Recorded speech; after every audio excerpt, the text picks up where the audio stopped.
শবে মেরাজে কোন রোজা বা আমল আছে কিনা দয়া করে কোরআন হাদিস থেকে আমাদেরকে বলবেন। দেখেন, শবে মেরাজ নবী করিম সাল্লাল্লাহু আলাইহি ওয়াসাল্লামের যে রাত্রে মেরাজ হয়েছিল সেটা হলো শবে মেরাজ।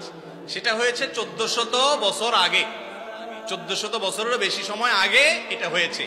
এখন কি কারোর মেরাজ হয়? তাহলে মেরাজ তো একবার হয়েছে নবী করিম সাল্লাল্লাহু আলাইহি ওয়াসাল্লাম, এটা কি প্রতি বছর করে ঘুরে ঘুরে আসে? মেরাজ তো প্রতি বছর আসে না। হ্যাঁ, যেই রাতে তার মেরাজ হয়েছে প্রতি বছর ওই রাত ওই তারিখটা যদি ঘুরে আসে ওটাকে মেরাজ বার্ষিকী বলা যেতে পারে।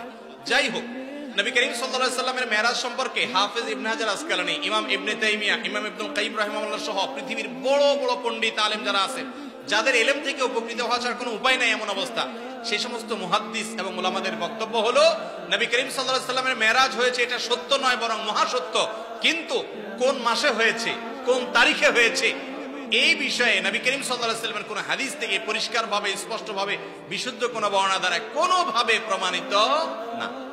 আমরা যারা 27 তারিখকে, রজবের 27 তারিখকে শবে মেরাজ উদযাপন করি, আমাদের এই উদযাপনের কোনো ভিত্তি নাই।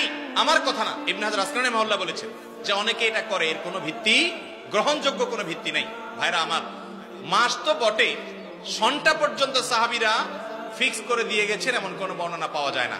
অনেকে বলেছেন রমজান মাসে মেরাজ হয়েছে, অনেকে বলেছেন রজব মাসে হয়েছে, অনেকে বলেন জিলকদ মাসে হয়েছে, অনেকে বলেছেন রবিউল আউয়াল মাসে হয়েছে। এই সবগুলোর ব্যাপারে মুআররিখিন এবং ইতিহাসবিদদের, মুহাদ্দিসদের মন্তব্য আছে। বিধায় 27 রজব মেরাজ হয়েছে এই মর্মে কোনো বিশুদ্ধ বর্ণনা নাই। এটা হলো প্রথম কথা। নাম্বার 2, দ্বিতীয় কথা হলো মেরাজ রাসূল আকরাম সাল্লাল্লাহু আলাইহি ওয়াসাল্লামের জীবনে হয়েছে হিজরতের আগে মক্কায়। এরপরে তিনি মদিনায় হিজরত করে আসছেন, আরো অনেক বছর বেঁচে ছিলেন, সাহাবীরা বেঁচে ছিলেন, খোলাফার রাশিদা বেঁচে ছিলেন।